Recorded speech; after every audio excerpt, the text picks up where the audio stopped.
The human scout who had wandered into her camp that moonless night looked nothing like the enemy her clan had warned her about. Yet Grasha held her axe steady as his eyes fluttered open and fixed on her face with something that was not quite fear. "Please," he whispered, blood seeping through the makeshift bandage she had just finished wrapping around his side. "Please don't send me back to them." Grasha crouched lower, her green fingers still slick with his blood, and studied the man before her. He was lean but well-muscled, with dark hair matted to his forehead and eyes that held the kind of exhaustion that came from running for days. The wound in his side was deep, likely from a spear, and the fact that he had made it this far into the borderlands before collapsing spoke of either desperation or determination. Perhaps both. "Who is them?" she asked, her voice rougher than she intended.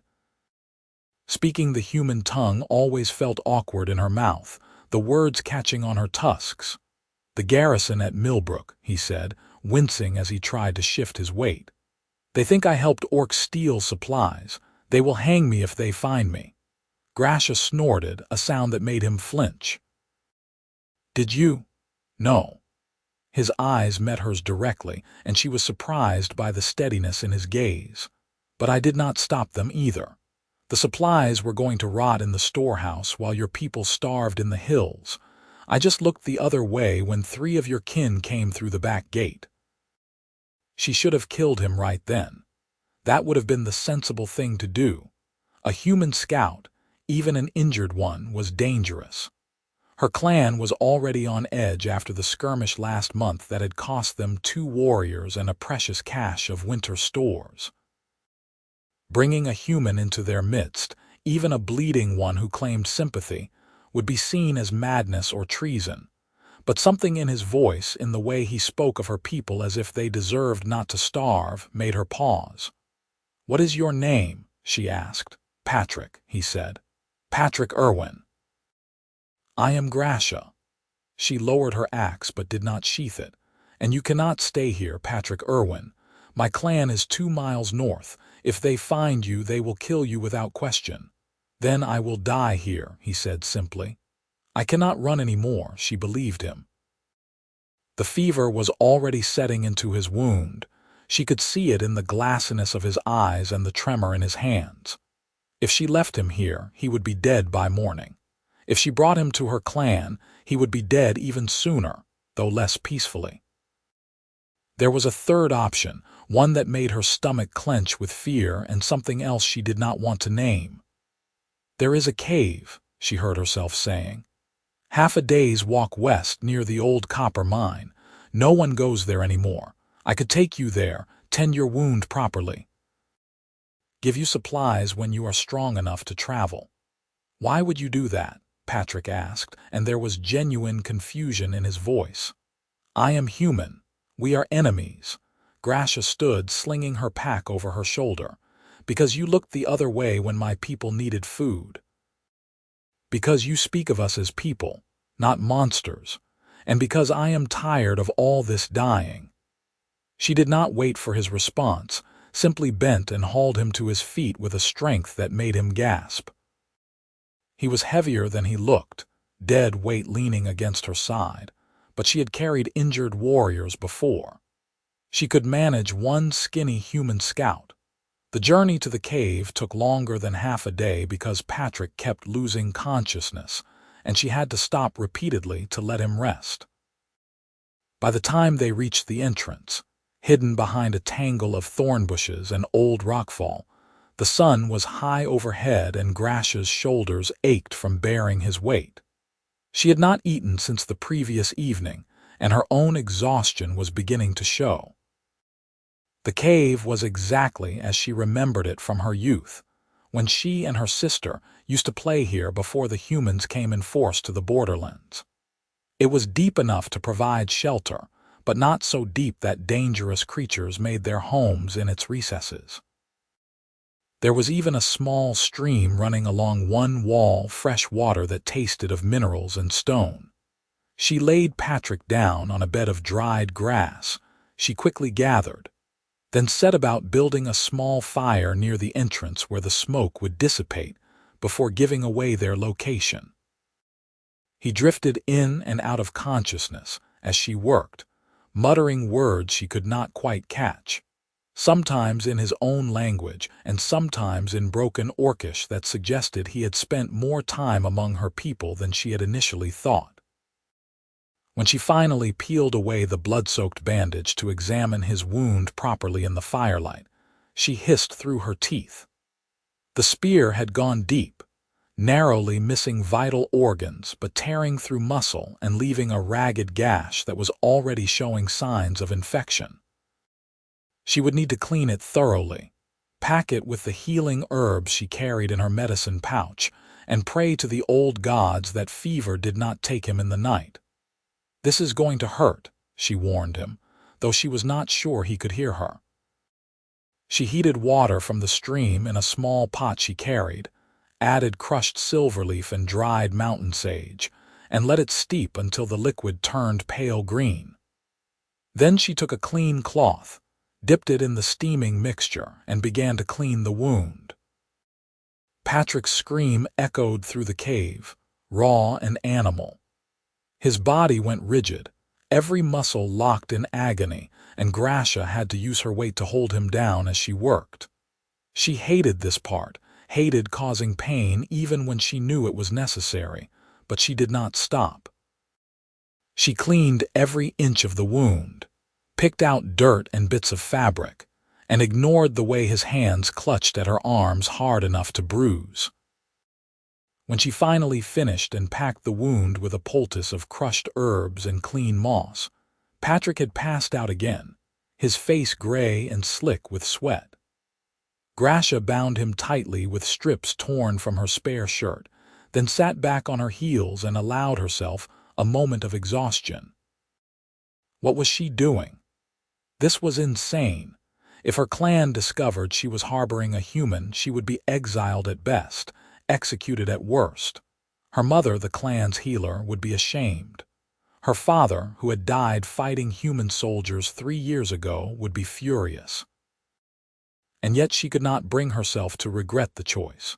She ate a small meal of dried meat and hard bread, drank deeply from the stream, and settled down beside the fire to keep watch. Patrick's breathing was ragged but steady, his chest rising and falling with the rhythm of deep unconsciousness. In sleep, with the tension gone from his face, he looked younger than she had first thought. Perhaps 20 summers, maybe 21, close to her own age. She studied his features in the flickering firelight, noting the strong line of his jaw, the way his dark lashes cast shadows on his cheeks, the small scar above his left eyebrow. He had a good face, she decided. An honest face. Not handsome in the way of orc warriors, with their broad features and commanding presence, but pleasing in its own way. The thought made her uncomfortable, so she pushed it away and focused instead on listening to the sounds of the forest outside. Night was falling, and with it came the usual chorus of crickets and distant wolf howls. Nothing that suggested pursuit or danger. For now, they were safe. Patrick woke near dawn when the fire had burned down to embers and pale light was just beginning to filter through the cave entrance. Grasha was still sitting beside him, her axe across her lap, and she saw the moment confusion cleared from his eyes and memory returned. "You stayed," he said, his voice hoarse. "Someone had to make sure you did not die in the night," she replied gruffly. "How do you feel?" "Like I was stabbed with a spear and then carried half a day through the wilderness," he said, and there was the ghost of humor in his tone. "But alive. Thank you." She stood, uncomfortable with his gratitude, and went to check his bandages. The bleeding had stopped and the fever seemed to have broken, at least for now. He would live, probably, if infection did not set in, if his wound did not reopen, if a dozen other things did not go wrong. "You need to drink," she said, bringing him water in a carved wooden cup. "And eat, if you can keep it down." He struggled to sit up, gritting his teeth against the pain, and she found herself moving to support him without thinking. Her hand on his back was gentle, steadying him as he drank in small sips, and she was acutely aware of how warm his skin felt through the thin fabric of his shirt. "I have to return to my clan soon," she said, pulling her hand away, "but I will come back tonight with more supplies. There is a stream for water, and I will leave you food. You must stay hidden here until you are strong enough to travel." "Where will I go?" Patrick asked quietly. "I cannot return to Millbrook, and I doubt any other human settlement will take me in once they hear I helped orcs." Grasha had no answer for that. She had not thought that far ahead, had been focused only on keeping him alive through the immediate crisis. The future was a problem for another day. "Rest," she said instead. "Heal. We will figure out the rest later." She left him there as the sun rose fully over the hills, slipping back through the forest toward her clan's camp with the ease of long practice. By the time she arrived, the morning meal was being prepared and her absence had been noted but not questioned. She was a scout, after all. It was her job to wander the borderlands, to keep watch for threats and track game. No one thought twice about her coming and going at odd hours. Still, she felt the weight of her secret like a stone in her chest as she went through the motions of her day. She sparred with her brother, Krog, in the training circle. She helped her mother prepare medicines from the herbs they had gathered the previous week. She sat through the evening council meeting where the elders debated whether to move camp before winter set in fully. And all the while, part of her mind was in that cave, wondering if Patrick was all right, if his fever had returned, if he was frightened or in pain. It was full dark by the time she was able to slip away again, her pack heavy with stolen supplies. She had taken bread from the communal stores, dried meat from her own rations, a spare blanket and more herbs for his wound. If anyone noticed, they would assume she was preparing for a long patrol. She was known for being thorough. Patrick was awake when she arrived, sitting up with his back against the cave wall. The fire he had built was small and carefully tended, barely more than coals, and she was pleased to see he had the sense to keep it low. The bandage around his middle was clean, suggesting he had changed it himself, and though his face was still pale, his eyes were clearer than they had been that morning. "You came back," he said, and there was relief in his voice that made her chest tight. "I said I would." She set the pack down beside him and began unpacking the supplies. "How is your wound?" "Painful," he admitted.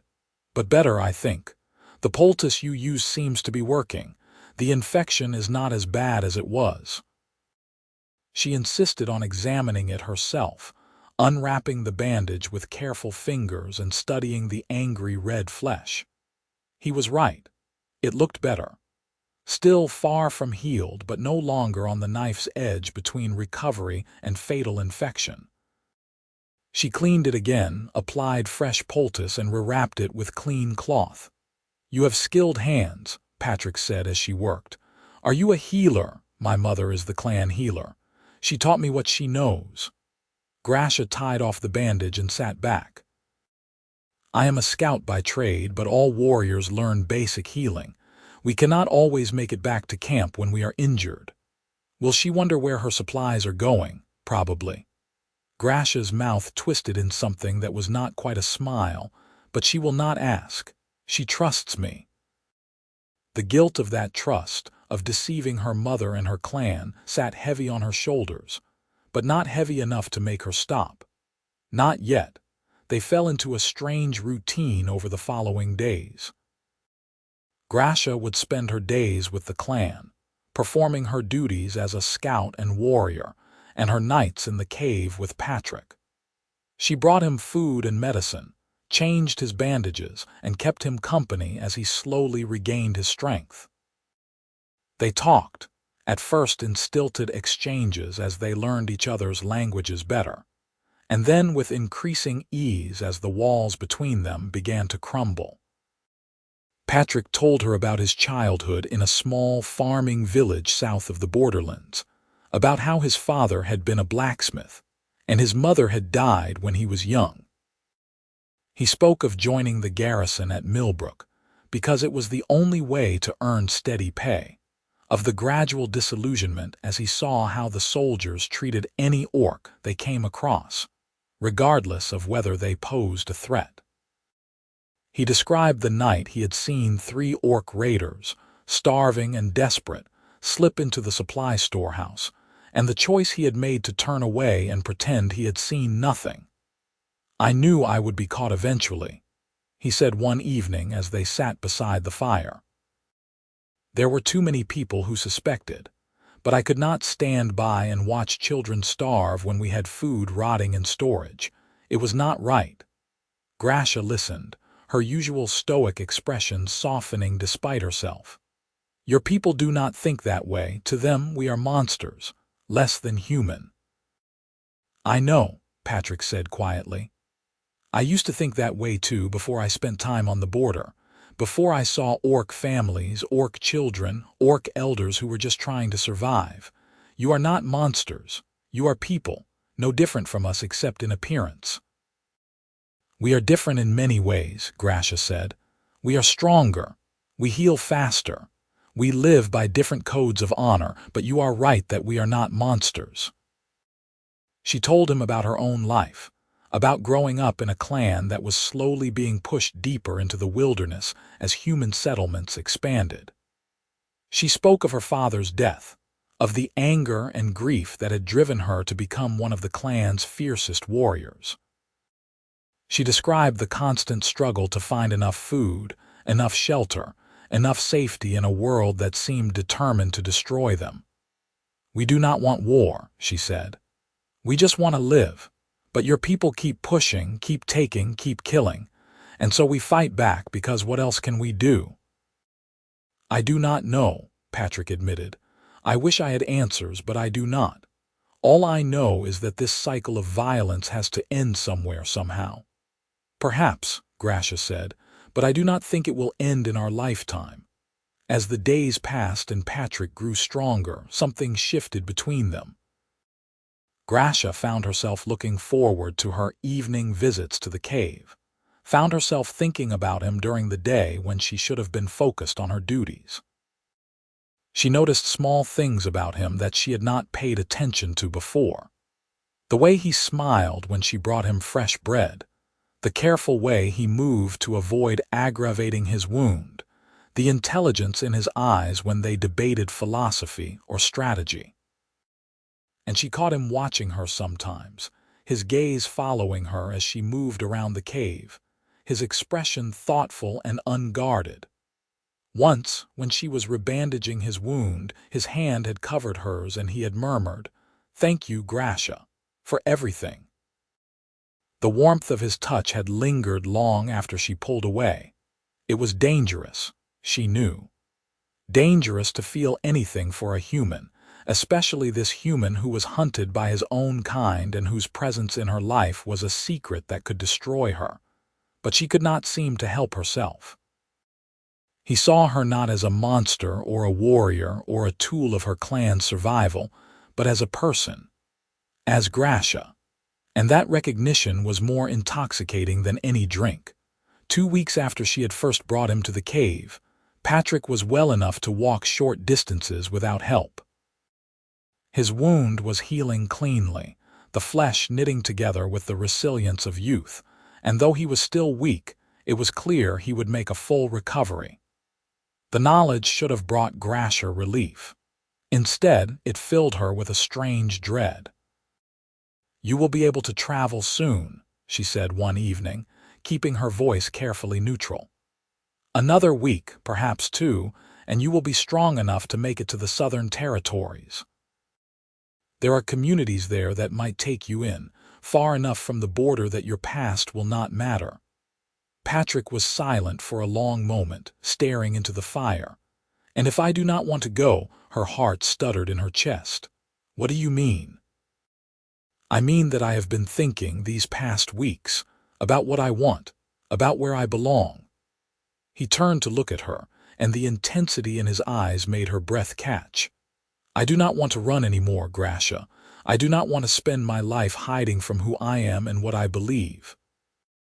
"Then what do you want?" she asked, though part of her was afraid of the answer. "I want to stay," he said simply. "Here in the borderlands, I want to help somehow. Bridge the gap between humans and orcs. I know it sounds impossible, but it is impossible," Grasha cut him off. "My clan would never accept you, and even if they did, the human settlements would hunt you down. You would be killed, or I would be exiled for harboring you. There is no future in this, Patrick." "Is that what you truly believe?" he asked.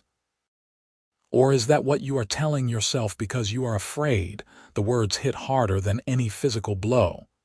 Grasha stood abruptly, needing distance, needing space to breathe. "I am not afraid," she said, but her voice shook. "I think you are," Patrick said gently.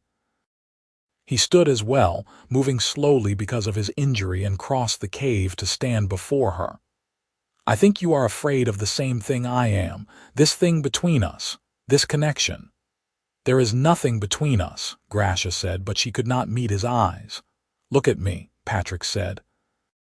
When she did not move, he reached out and cupped her face with one hand, his touch gentle but firm, turning her head until she had no choice but to meet his gaze.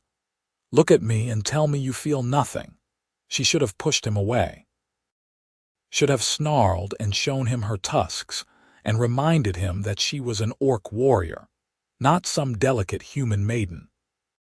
But his hand was warm against her cheek, his eyes were searching hers with an intensity that stole her breath, and she found herself frozen, caught between what she knew she should do and what she desperately wanted.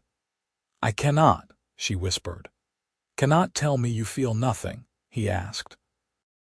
"Or cannot admit that you feel something." "Both, neither, I do not know." She closed her eyes, overwhelmed. "This is forbidden, Patrick. My people would see it as betrayal. Your people would see it as perversion. We cannot." "I do not care what they think," Patrick said fiercely. "I care what you think, what you feel. These past 2 weeks have been the best of my life, Grasha. Not because of the cave or the safety, but because of you. Because of your strength and your kindness and the way you see the world. I have never met anyone like you, and I do not want to walk away and spend the rest of my life wondering what might have been." "You are saying this because I saved your life," Grasha said desperately, grasping for any reason to dismiss his words. "It is gratitude, it is not gratitude," Patrick interrupted. He stepped closer, close enough that she could feel the heat radiating from his body, and his other hand came up to frame her face. "It is you, Grasha, just you." And then he kissed her. It was soft at first, tentative, as if he was afraid she might pull away or strike him. But when she did neither, when instead her hands came up to clutch at his shoulders and pull him closer, the kiss deepened. His mouth moved against hers with growing confidence, his tongue tracing the line of her lower lip, and Grasha felt something inside her crack open, a dam breaking to release a flood of feelings she had been holding back for weeks. She kissed him back with all the passion and hunger she had been denying, her tusks making the angle awkward but neither of them caring. Her hands tangled in his hair, pulling him closer still, and his arms wrapped around her waist, holding her as if he would never let go. They were a tangle of lips and breath and racing hearts, the world narrowing to just the two of them and this moment of perfect, terrifying connection. When they finally broke apart, both breathing hard, Grasha's mind was spinning. "We should not have done that," she said, but there was no conviction in her voice. "Probably not," Patrick agreed. His thumb traced the line of her jaw, a touch so tender it made her chest ache. "But I cannot bring myself to regret it." "I cannot give you what you want," Grasha said. "I cannot give us a future. My loyalty is to my clan, and your presence would tear them apart, and you cannot live in hiding forever." "Then we will find another way," Patrick said. I do not know what that looks like yet, but I know I am not ready to give up. Not on this. Not on you." His words settled over her like a blanket, warm and suffocating all at once. Part of her wanted to push him away, to run back to her clan and pretend this had never happened. But a larger part, a part that was growing stronger by the moment, wanted to stay right here in this cave with him and damn the consequences. "I need time," she said finally. "Time to think. This is all happening too fast." "Take all the time you need," Patrick said. "I am not going anywhere."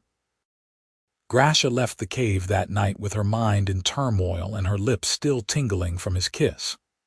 She moved through the forest on autopilot, barely aware of her surroundings, and by the time she reached camp, dawn was breaking over the hills. She slipped into her tent without being seen and collapsed onto her bedroll, exhausted but unable to sleep. What was she going to do? Every logical part of her brain screamed that she needed to end this now, before it spiraled further out of control. But her heart, traitorous thing that it was, wanted nothing more than to run back to that cave and lose herself in Patrick's arms again.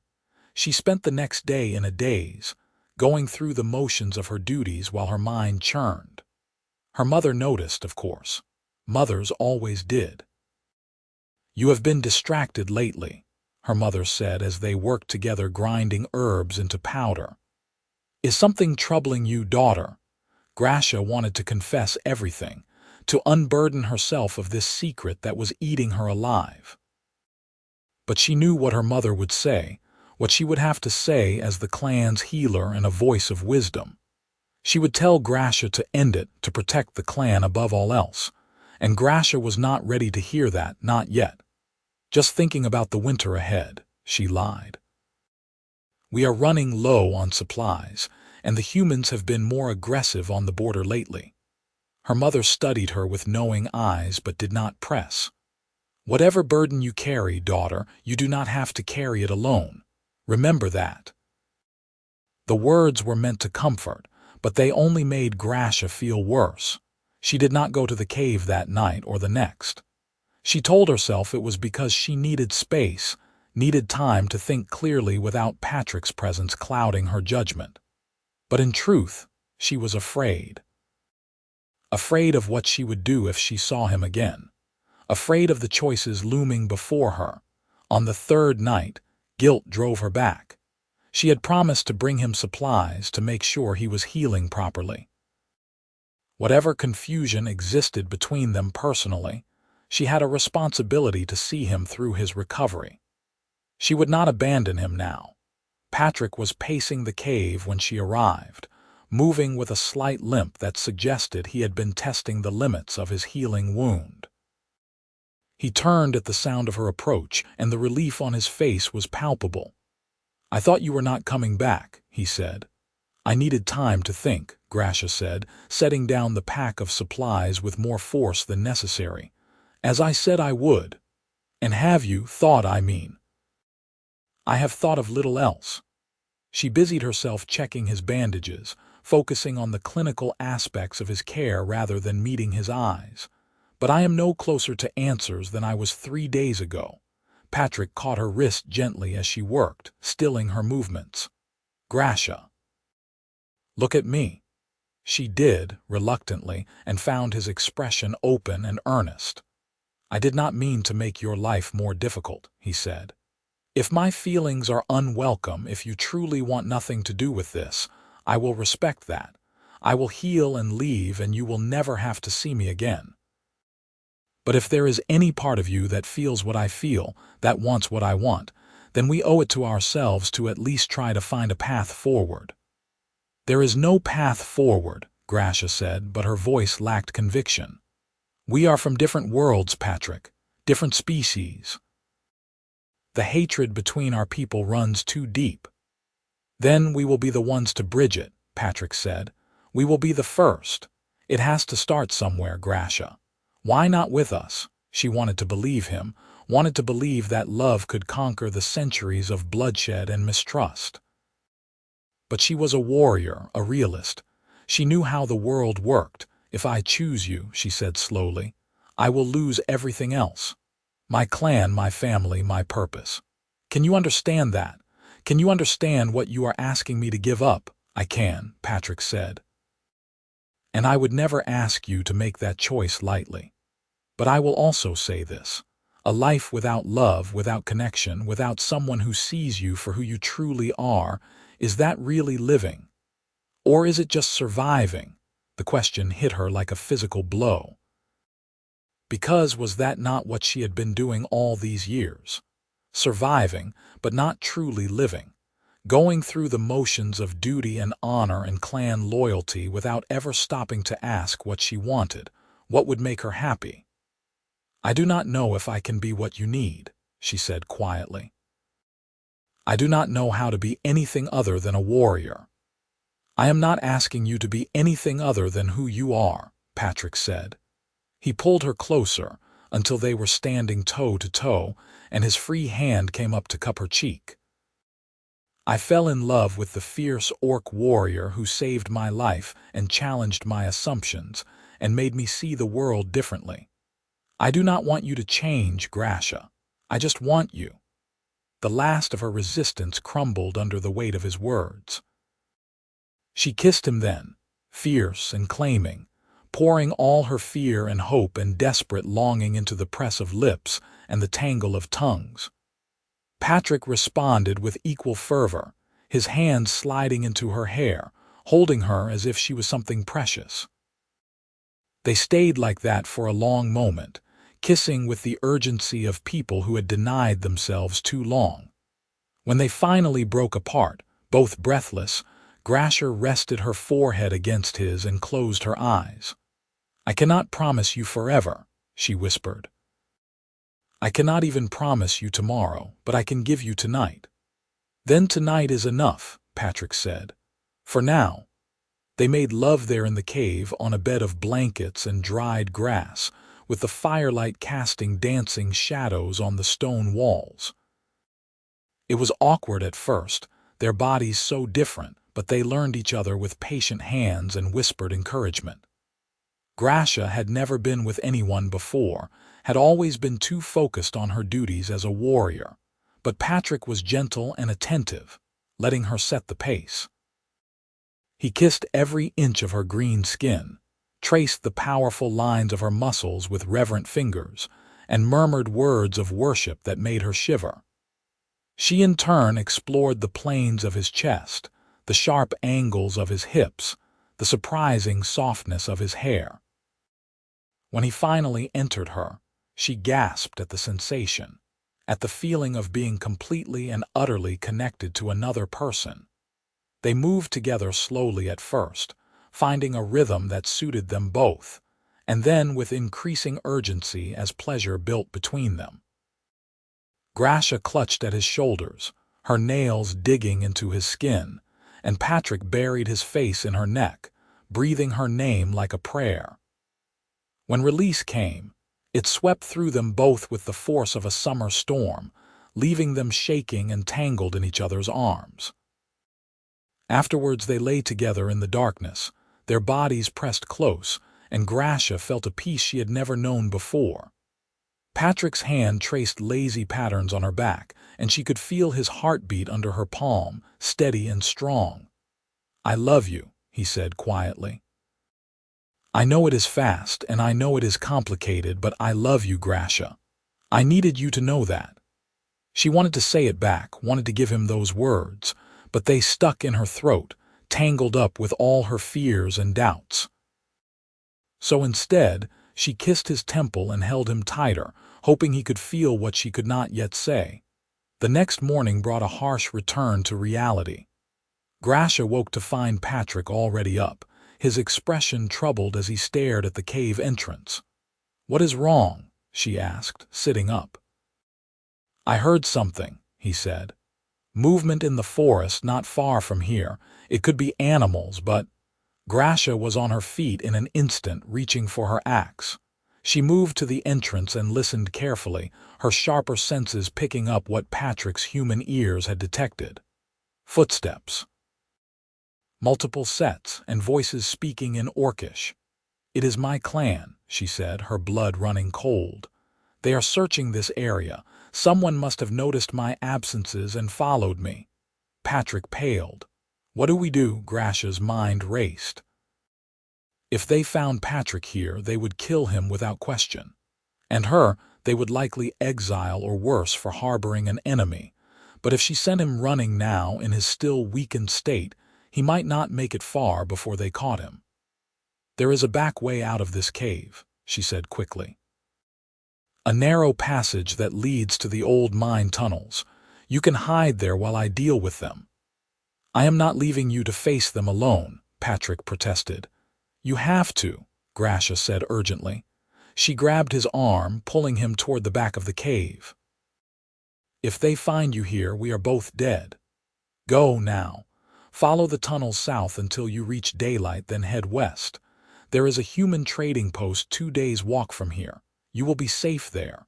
"Grasha, go," she said, pushing him toward the passage. "I will find you again, I promise. But you have to go now."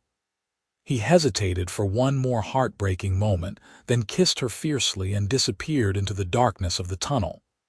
Grasha watched him go, her heart in her throat, then turned to face the cave entrance and whatever came next. Her brother Krog was the first to appear, his massive form blocking the sunlight. Behind him were 2 other warriors, both armed and alert. When Krog's eyes fell on her, his expression was a mixture of confusion and anger. "Grasha," he said. "What are you doing here?" "Scouting," she said evenly. "As I always do." "What are you doing here?" "Looking for you," Krog said. He stepped into the cave, his eyes scanning the interior. "Mother was worried. You have been disappearing for weeks now, always at night. She asked me to follow you to make sure you were safe." Grasha's mind raced. Had he seen Patrick? Did he know? She kept her face carefully neutral, betraying nothing. "As you can see, I am perfectly safe," she said. "I come here sometimes to think, to be alone. Is that a crime now?" Krog's eyes fell on the supplies scattered around the cave, the extra blankets, the bandages stained with blood. His expression darkened. "What is all this?" he demanded. "And do not lie to me, sister. I can smell human on the air." Grasha's heart sank. Of course he could. Orc's senses were keen, and Patrick's scent would be all over the cave, all over her. There was no hiding this. "I can explain," she started, but Krog cut her off. "You have been harboring a human," he said, his voice dangerously low. "Here in secret while our people struggle and die. Have you lost your mind?" "He is not an enemy," Grasha said desperately. "He helped our people, saved Orc lives. His own kind were going to execute him for it. I could not just let him die." "You should have," Krog said flatly. "That is what warriors do, Grasha. We make hard choices for the good of the clan. We do not let sentiment cloud our judgment." "It is not sentiment," Grasha said, though she knew that was a lie. "It is honor. He showed us mercy when he did not have to. We owe him the same." Krog stepped closer, and she could see the betrayal in his eyes. They had trained together, fought together, bled together. He had been more than a brother, he had been her closest friend. And now she had broken his trust in the worst possible way. "Where is he?" Krog asked. "Where is the human?" "Gone," Grasha said. "He healed and left days ago. I was just cleaning up the supplies." It was a weak lie, and they both knew it. Krog's eyes swept the cave again, noting the still warm blankets, the fresh bandages. His jaw clenched. "I should drag you back to camp in chains," he said. "Let the elders decide your fate. But you are my sister, and I love you, foolish as you have become. So I will give you one chance. Come back with me now, swear this madness is over, and I will tell no one what I found here." "I cannot do that," Grasha said quietly. "Cannot or will not. Both." She met his eyes steadily. "I know what I have done breaks our laws, and I know the consequences. But I will not apologize for choosing mercy over hate, Krog. I will not apologize for trying to see humans as something other than enemies. Even if it costs you everything," Krog asked. Even then. For a long moment her brother simply stared at her, his expression unreadable. Then he sighed, a sound heavy with resignation and sorrow. "You are a fool, Grasha," he said. "A noble fool, perhaps, but a fool nonetheless, and I cannot protect you from this. When the elders learn what you have done, they will exile you at the very least. You know this." "I know," Grasha said, "and I am prepared to face that judgment. Are you prepared to never see your family again, never fight beside your clan? To be cast out and alone in a world that hates you for what you are?" The words hit hard, but Grasha stood firm. "If that is the price of doing what I believe is right, then yes, I am prepared." Krog shook his head slowly. "Then you are braver than I am, or more foolish. I am still not certain which." He turned toward the cave entrance, then paused and looked back at her. "I will give you until sundown to say your goodbyes. After that, I have to report what I found. Make whatever peace you need to make, sister. And may the old gods watch over you, because no one else will." He left then, his warriors following, and Grasha was alone with the weight of her choice settling on her shoulders like a physical burden. She should have felt fear or regret, but instead, she felt only a strange sense of clarity. She had made her choice, and now she would live with the consequences. She gathered what supplies she could carry, packed them into her travel bag, and took one last look around the cave that had sheltered them.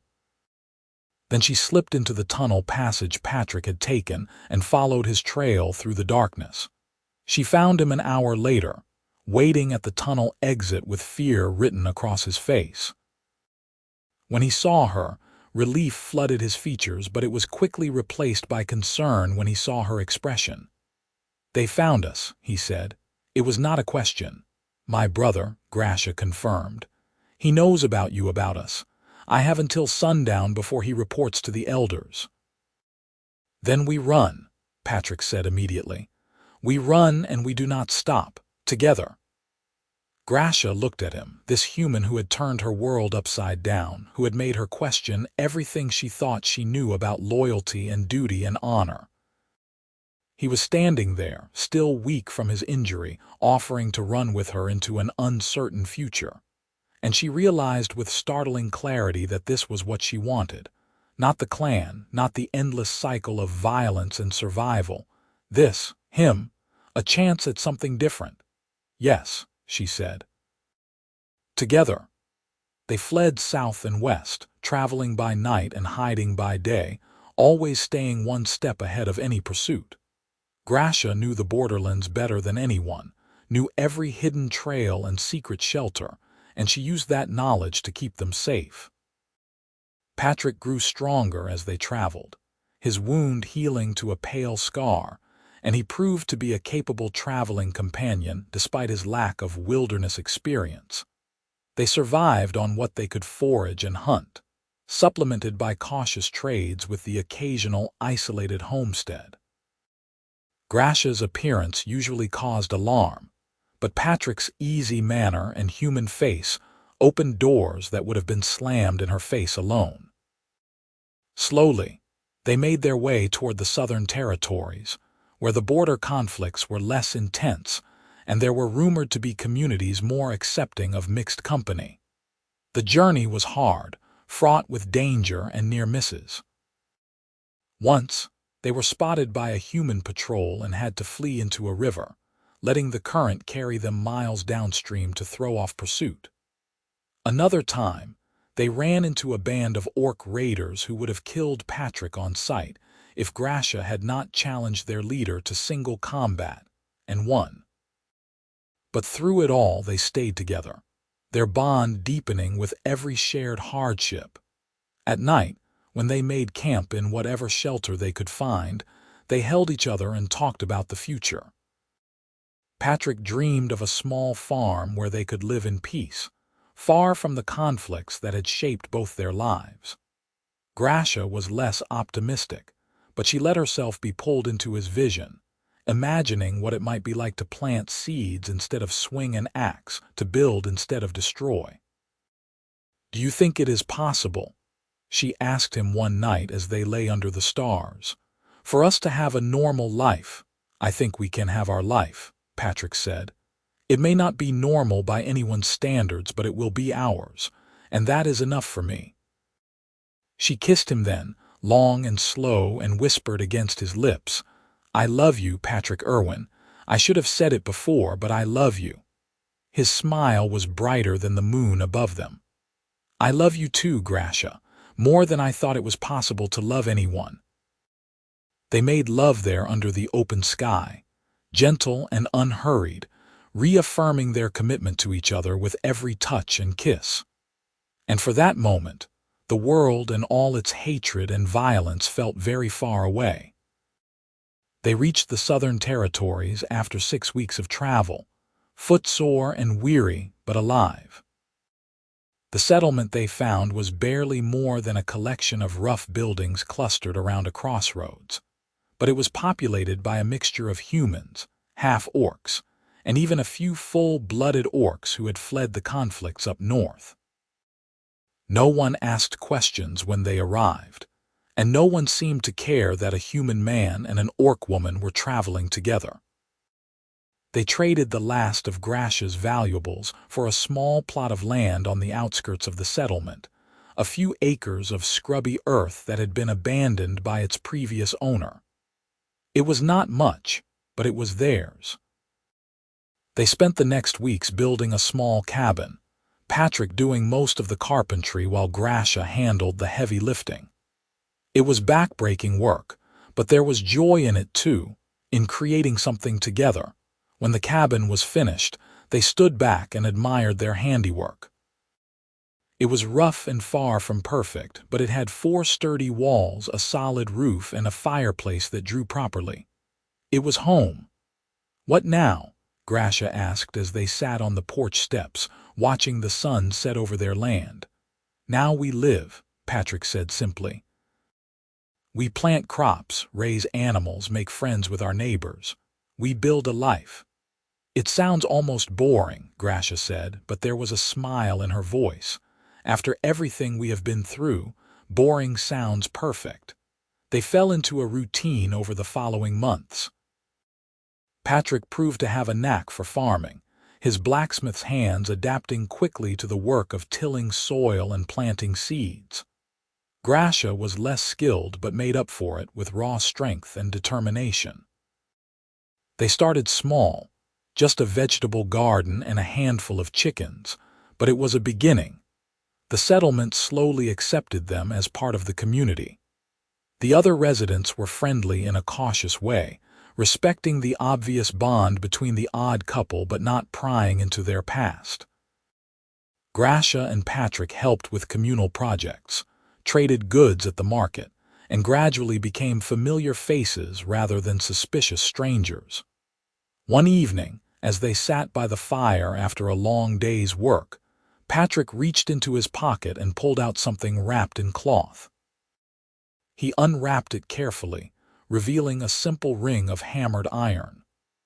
"I made this," he said, his voice nervous, "from a nail we used on the cabin.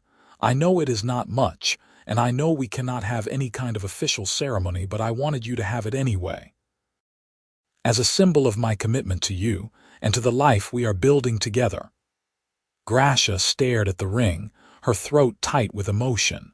Among her people, marriage was a formal clan affair, with rituals and blessings and the approval of the elders. She would never have that now. But this simple ring, made by Patrick's own hands from the materials of their home, meant more than any elaborate ceremony could have. "You honor me," she said quietly.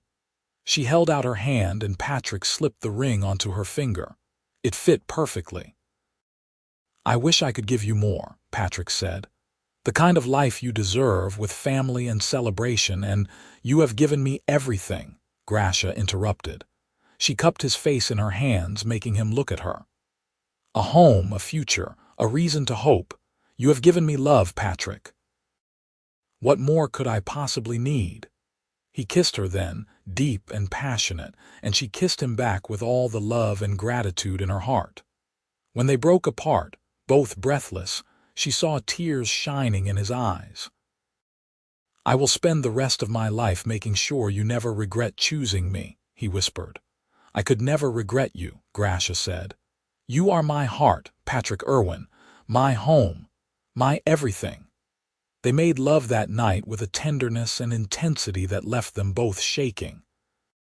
Grasha had never been particularly vocal during intimacy, but something about this night, about the ring on her finger and the promises spoken between them, loosened something inside her. When Patrick moved inside her, hitting spots that made pleasure sing through her veins, she gasped and clutched at his shoulders. "Please," she whispered, not even certain what she was asking for. "More, always. Forever," Patrick seemed to understand anyway. He kissed her deeply, swallowing her moans, and increased his pace. His hands slipped between their bodies to stroke her in just the right way, and Grasha felt herself climbing higher and higher toward something wonderful. "Let go," Patrick murmured against her lips. "I have got you, always." And she did. She let go of the last of her control, the last of her warrior's discipline, and surrendered completely to the pleasure coursing through her. Her body trembled beneath him, around him, and she heard herself cry out, words tumbling from her lips without conscious thought. "Do not stop," she gasped. "Please, do not you dare stop." Patrick groaned, his rhythm faltering as her words and the feeling of her climaxing around him pushed him toward his own edge. But he kept moving, kept stroking, drawing out her pleasure until she was writhing beneath him, completely undone. Only when she had gone limp and boneless did he finally let himself go, burying himself deep inside her with a shout of release. They collapsed together, tangled and sweaty and utterly content. Patrick pressed lazy kisses to her shoulder, her neck, her jaw, and Grasha ran her fingers through his hair, marveling at how completely this man had disarmed her. The fierce orc warrior who had never trembled under anything was now trembling under the touch of a human who loved her. "You unmake me," she whispered, "in the best possible way." "Good," Patrick said, his voice drowsy, "because you have completely unmade me too, and I have never been happier." They drifted to sleep like that, wrapped in each other's arms, and Grasha felt a peace she had never known before. This was home. This was love. This was worth every sacrifice. The seasons turned and their small farm prospered. By the end of the first year, they had expanded their garden, added a goat and a pig to their livestock, and even started trading surplus vegetables at the settlement market. They were not wealthy by any means, but they were comfortable, and more importantly, they were happy. News from the north was sparse and usually troubling. The conflicts between humans and orcs continued, with atrocities committed on both sides. Grasha tried not to think about her clan, about whether they had survived the winter, or if the elders had sent anyone looking for her. She had made her choice and there was no going back.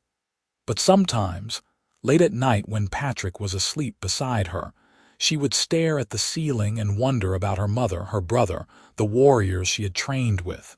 Did they hate her for what she had done? Did they think of her at all?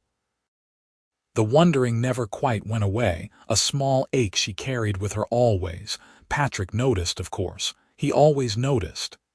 "You could send word," he said one morning over breakfast, "just to let them know you are alive and well. I know you miss them." "It would be too dangerous," Grasha said. "For them and for us.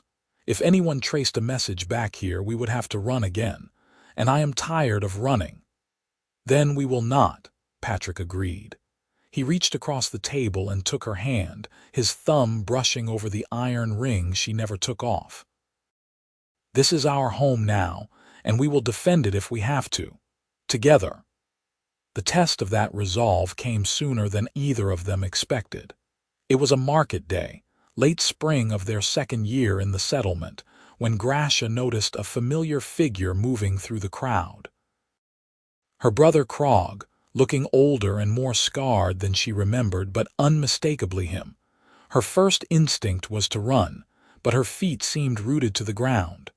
Patrick, standing beside her at their market stall, followed her gaze and tensed. "Is that?" he started. "My brother," Grasha confirmed. Her heart was pounding. "What is he doing here?" They got their answer soon enough when Krog's eyes swept the market and locked onto hers. For a long moment, they simply stared at each other across the crowded space. Then Krog began walking toward them, slow and deliberate, and Grasha's hand instinctively went to the knife at her belt. But when Krog reached them, he did not attack. He simply stopped, his eyes taking in their modest stall of vegetables, Patrick standing protectively close to Grasha's side, the way her hand rested on Patrick's arm. His expression was unreadable. "Sister," he said finally. "Brother," Grasha replied carefully. "You are a long way from home." "So are you." Krog's eyes flicked to Patrick, assessing. "Is this the human you threw everything away for?" "I am Patrick," Patrick said before Grasha could respond. He stepped forward, not quite putting himself between them but making his presence clear. And Grasha did not throw anything away. She chose a different path. Krog's mouth twitched in what might have been amusement. Brave for a human, or foolish, most would not speak so boldly to an orc warrior. "Most humans have not been saved and cared for by an orc warrior," Patrick said evenly. "And I will not apologize for loving your sister or for building a life with her." For a long moment, the three of them stood in tense silence, the market activity flowing around them like water around stones. Then Krog sighed, his massive shoulders slumping slightly. "I did not come here to fight," he said, "or to drag you back if that is what you fear. I came to tell you that Mother is dying." The words hit Grasha like a physical blow. "What?" "She took ill over the winter," Krog explained. "Some kind of wasting sickness that even her healing knowledge cannot cure. She has been asking for you, Grasha. In her lucid moments, she speaks of you constantly. I promised her I would try to find you to bring you home one last time, not as a prisoner but as her daughter. The elders have agreed to a temporary amnesty if you choose to come." Grasha felt Patrick's hand on her shoulder steadying her. Her mind was reeling. Her mother dying, asking for her. After everything that had happened, after the choices she had made, her mother still wanted to see her. "How long does she have?" Grasha asked, her voice rough. "Weeks, perhaps. Maybe less." Krog's expression softened. "I know you have made a life here, and I am not asking you to give that up. But if you want to say goodbye, if you want to make peace with her before the end, this may be your only chance." Grasha looked at Patrick, torn. Part of her desperately wanted to see her mother, to have the chance to explain, to seek forgiveness, or at least understanding. But another part was terrified of returning, of opening old wounds, of risking the life she and Patrick had built. "Go," Patrick said quietly. "I will be here when you get back. Your mother needs you, Grasha, and you need this closure." "Come with me," Grasha said immediately. "I do not want to face this alone." Patrick hesitated. "Your clan will not welcome me." "They do not have to welcome you," Grasha said firmly, "but I need you there, please." He searched her eyes, then nodded. "Then I will come. Whatever you need, I am with you." Krog watched this exchange with an expression that might have been respect. The human can come, but he will have to stay in the outer camp. The elders will not allow him near the clan center. "That is acceptable," Patrick said before Grasha could argue. "As long as I can be there to support Grasha, I do not need to be in the heart of your camp." And so they found themselves traveling north again, retracing part of the journey they had made 2 years earlier. But this time, they moved openly, with Krog leading the way and providing safe passage through territory that would otherwise have been hostile. It was a strange, tense journey, made stranger by the fact that Krog gradually began talking to them as they traveled. He told them about the clan, about the losses they had suffered and the small victories they had won. He spoke of their mother's illness, how it had started as simple fatigue and progressed to something much worse. And he asked, with genuine curiosity, about their life in the South, about the settlement that welcomed both humans and orcs. "I did not think such a place existed," he admitted one evening around the campfire. "I thought the hatred between our peoples was too deep to bridge." "It is not easy," Patrick said. "People still look at us strangely, still wonder how we make it work. But there are enough people there who are tired of the fighting, who just want to live their lives. It is possible, Krog. It is hard, but it is possible." Krog looked at Grasha, his expression thoughtful. "You seem happy, sister, happier than I ever saw you in the clan." "I am," Grasha said simply. "I miss my family and I grieve for the life I left behind, but this new life with Patrick, it is worth it. He is worth it." "Then perhaps you were not so foolish after all," Krog said. "Though I reserve the right to change my assessment if the human does anything to hurt you." "Noted," Patrick said with a slight smile. They reached the clan's territory a week later, and Grasha felt a complicated mix of emotions as familiar landmarks came into view. This had been her home for so long, and part of her would always belong here. But she was not the same warrior who had left 2 years ago. She had changed, grown, found something beyond the endless cycle of conflict. True to Krog's word, the elders had granted temporary amnesty. But the reception was still cold. Warriors she had trained with turned away when she approached. Her mother's apprentices whispered behind their hands.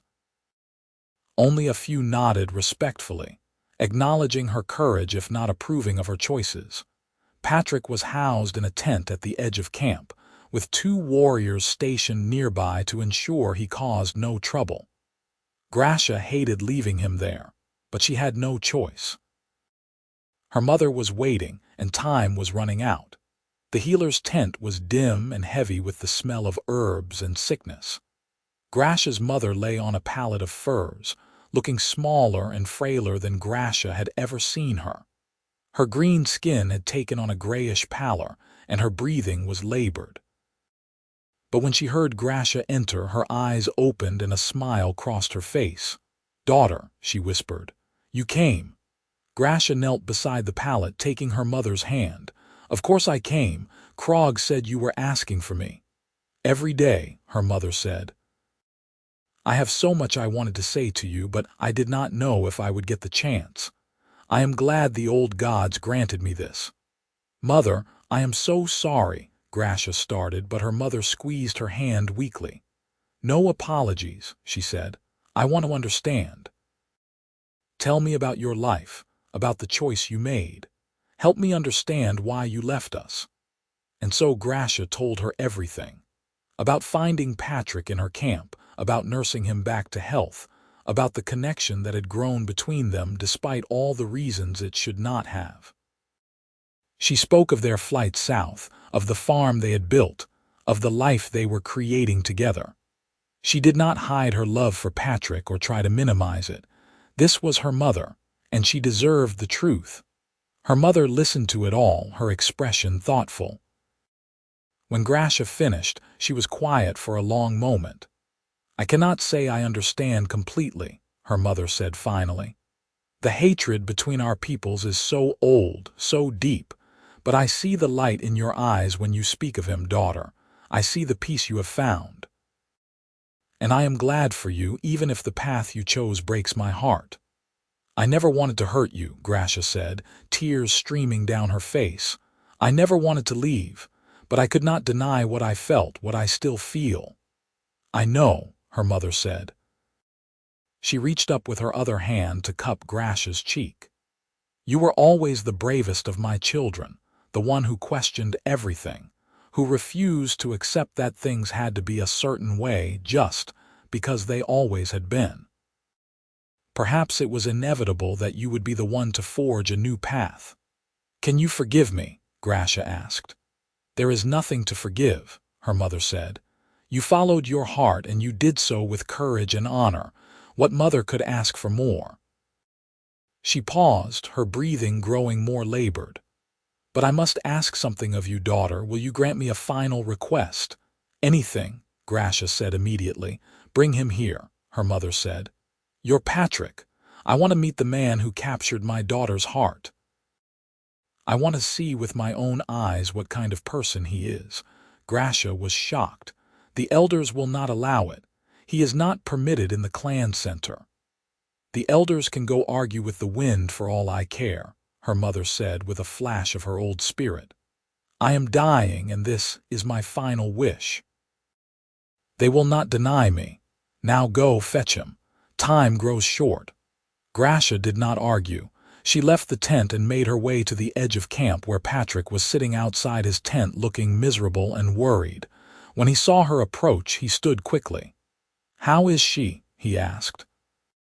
Dying, Grasha said bluntly. But she wants to meet you. Can you come with me? Patrick looked surprised but did not hesitate. Of course. Lead the way. They ignored the protests of the guards and the whispers of the other clan members as they walked through camp together. Grasha held her head high, her hand firmly in Patrick's, daring anyone to challenge them.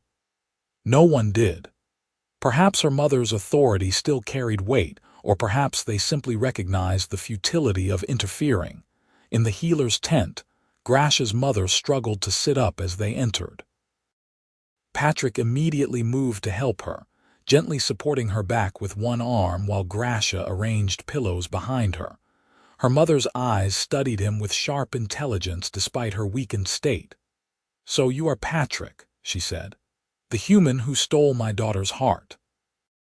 I prefer to think she gave it freely, Patrick said with a small smile. But yes, I am Patrick. It is an honor to meet you, though I wish it were under better circumstances. As do I, her mother said. She reached out and took his hand, her grip surprisingly strong. Tell me, human.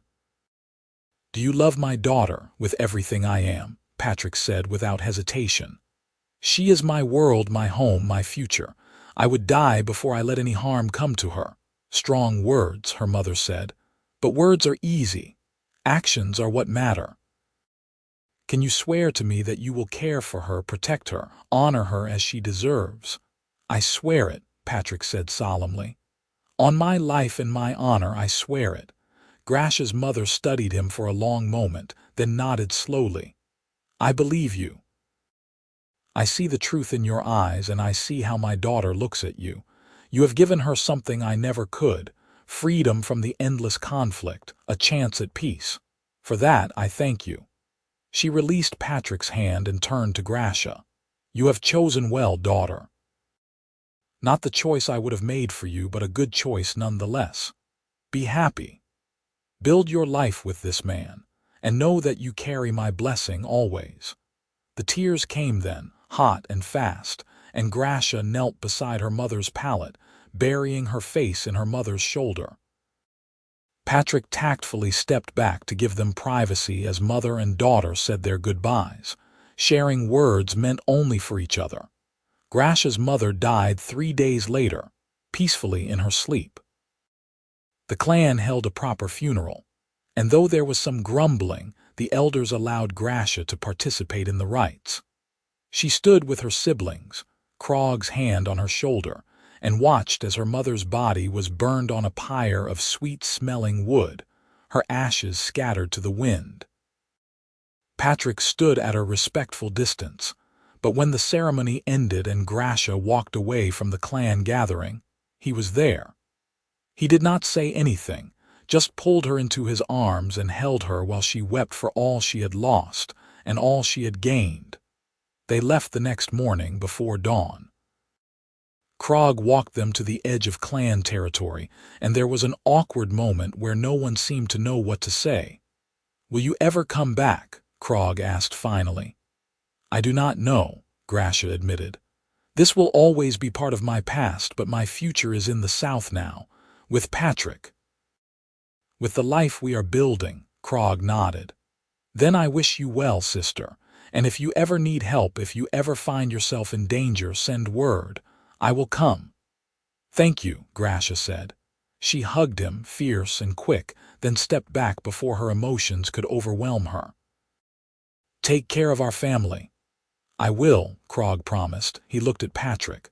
And you, human, keep your oath, protect her, honor her, make her happy, or I will hunt you down, amnesty be damned. Understood, Patrick said seriously. And I give you my word. I will spend every day of my life trying to be worthy of her.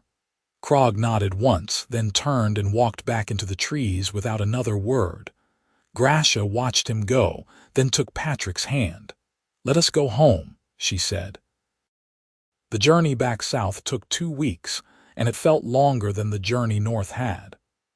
Grasha was exhausted, emotionally and physically, and she leaned heavily on Patrick's steady presence. He took care of everything, from finding safe campsites to hunting for food, and never once complained about the burden. When they finally crested the last hill and saw their farm spread out below them, Grasha felt something tight in her chest release. The cabin looked exactly as they had left it, the garden showing signs of the neighbors who had promised to water it in their absence, the animals healthy in their pens. It was still home, still theirs. They fell back into their routine gradually, finding comfort in the familiar rhythms of farm life. The grief of losing her mother did not disappear, but it became manageable, a dull ache rather than a sharp pain. And having Patrick beside her, solid and loving and constant, made all the difference. Life continued. Their farm prospered. They made friends in the settlement, real friends who knew their story and accepted them anyway. One couple, a half-orc woman named Renee and her human husband Marcus, became particularly close, and it was wonderful to have others who understood the unique challenges of a mixed relationship. 2 years after returning from the north, Grasha realized she was pregnant. The discovery was both terrifying and exhilarating. She had heard stories of human-orc pairings producing children, but she had never imagined it happening to her. Patrick was overjoyed, his excitement infectious, and together they prepared for this new chapter of their lives. Their daughter was born on a crisp autumn morning, delivered by Renee with Patrick holding Grasha's hand through every moment of labor. She was perfect, with green-tinged skin lighter than Grasha's but darker than Patrick's, small ears that were slightly pointed, and no tusks. She had Patrick's dark eyes and Grasha's strong features, a beautiful blend of both her parents. They named her Vera, and she was the joy of their lives. Watching Patrick with their daughter, seeing the tenderness and wonder in his eyes as he held her, Grasha felt a completeness she had never known before. This was what she had sacrificed everything for. This love, this family, this future they were creating together. When Vera was 6 months old, Krog arrived at their farm unannounced. Grasha's heart seized when she saw him approaching, fear and hope warring in her chest. But Krog was smiling, a rare sight, and when he reached the porch where she stood, he pulled her into a brief hug. I had to see if the rumors were true, he said, that my sister had produced a niece. You traveled all this way just to check on gossip, Grasha asked, but she was smiling too. And to bring you this, Krog said. He pulled a wrapped bundle from his pack and handed it to her. A gift from the clan, not an official acknowledgement but a recognition nonetheless. Grasha unwrapped the bundle to find a beautifully crafted baby blanket, woven in the traditional patterns of her clan, along with a small carved toy. Her throat tightened with emotion. They know about Vera. She asked. Word travels, Krog said, and there are those among us who are glad for you, even if they cannot say so openly. Things are changing, Grasha. Slowly, but they are changing. Perhaps one day your daughter will live in a world where love between humans and orcs is not seen as forbidden. Perhaps, Grasha agreed. She looked at Patrick, who had emerged from the cabin with Vera in his arms, and her heart swelled. Or perhaps she will simply help create that world. Krog met Vera, holding her with surprising gentleness for such a large warrior, and marveling at this tangible proof of human-orc unity. He stayed for 3 days, getting to know Patrick properly and seeing firsthand the life his sister had built. When he left, there was peace between them, an understanding that transcended the conflicts of their peoples. The years passed in a blur of growth and change. Vera grew into a bright, curious child who had her father's gentle nature and her mother's fierce spirit. The farm expanded, becoming prosperous enough to employ a few workers from the settlement. Grasha and Patrick became respected members of their community, their relationship no longer novel but simply accepted as part of the fabric of the settlement. More mixed couples began appearing in the area, drawn by stories of a place where humans and orcs could live together in peace. The settlement grew into a proper town, and with that growth came a gradual shift in attitudes. It was not perfect, and there were still those who harbored prejudice and hate. But it was better, and it continued to improve with each passing year. On their 10th anniversary of arriving in the South, Patrick and Grasha sat on their porch watching the sunset, just as they had that first evening after finishing the cabin. Vera was playing in the yard with the children of their workers, her laughter carrying on the evening breeze. "Do you ever regret it?" Patrick asked, his hand finding hers. "All that you gave up to be with me?" Grasha looked at him, this man who had changed her entire world, who had shown her that there was more to life than endless conflict.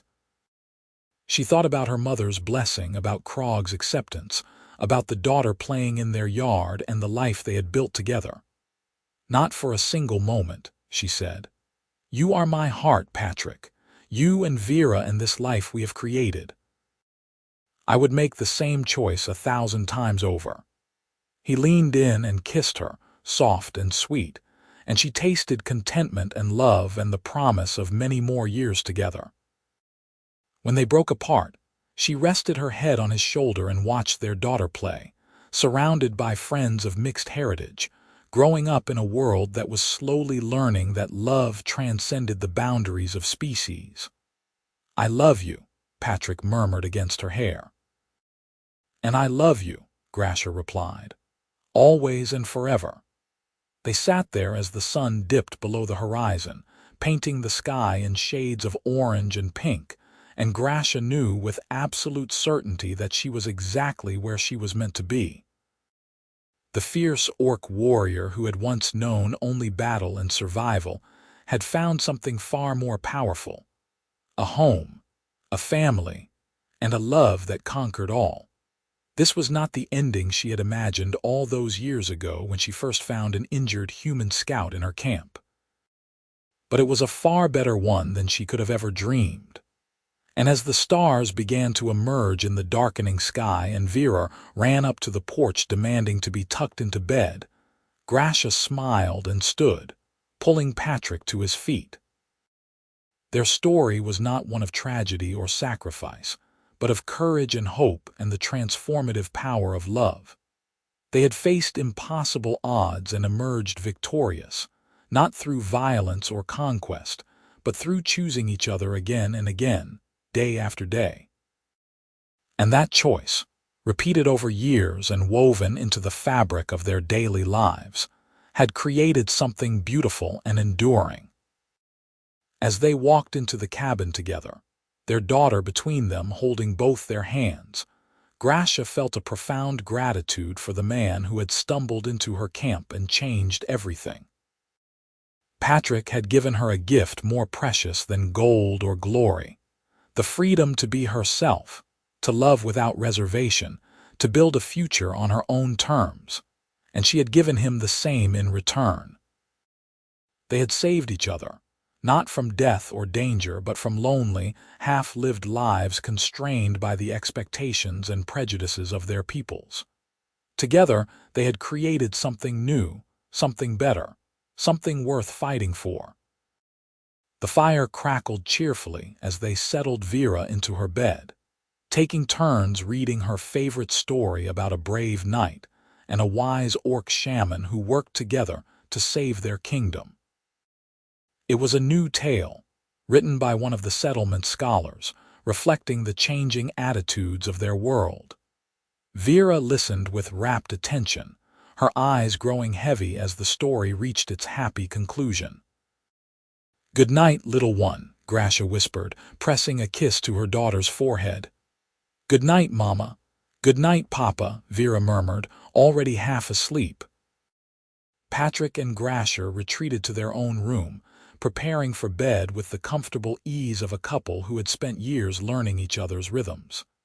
As they lay down together, Patrick's arms came around her and pulled her close.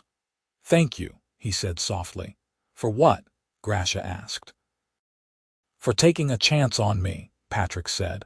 "For choosing love over fear, for building this life with me, for giving me Vera, for everything." Grasha turned in his arms so she could see his face in the moonlight streaming through the window. "You gave me just as much," she said. "You taught me that there was more to life than survival and duty. You showed me what it means to truly live, to love, to hope for a better future. I should be thanking you." "Then we will call it even," Patrick said with a smile. He kissed her gently, a promise and a benediction. "And we will spend the rest of our lives being grateful for each other." "I can live with that," Grasha agreed. They drifted to sleep wrapped in each other's arms, content and complete. Outside, the world continued its slow march toward change, toward a future where perhaps human and orc could stand side by side not as enemies but as equals. Grasha and Patrick might not live to see that world fully realized, but they had planted the seeds, had shown it was possible. And in the morning, they would wake and tend their farm and raise their daughter and love each other with the same fierce devotion that had brought them together. They would face whatever challenges came with the strength of their bond, and the certainty that they were better together than they could ever be apart. This was their happily ever after, not a fairy tale ending but a real, messy, beautiful life built on love and courage and the determination to create something better than what came before. And it was more than enough. It was everything. The story of the fierce orc warrior and the human scout who loved her became legend in the Southern Territories, passed down through generations as proof that love could bridge any divide. But for Grasha and Patrick, it was simply their truth, the foundation of the family they had built and the legacy they would leave behind. And when, many years later, they sat on that same porch as old age softened their features and slowed their steps, watching their grandchildren play in the yard where Vera had once played, they looked at each other and knew that every sacrifice had been worth it. Every difficult choice, every moment of doubt, every challenge they had faced together had led them to this moment of perfect peace. "I love you," Grasha said, her hand finding Patrick's with the ease of decades of practice. "I love you too," Patrick replied, his fingers intertwining with hers. Always and forever. And as the sun set on another day in their long, remarkable life together, they smiled, content in the knowledge that their love had not only survived but thrived, a testament to the power of choosing hope over hate, understanding over prejudice, and love over everything else. Their story was complete, a circle closed, a promise fulfilled, and it was perfect.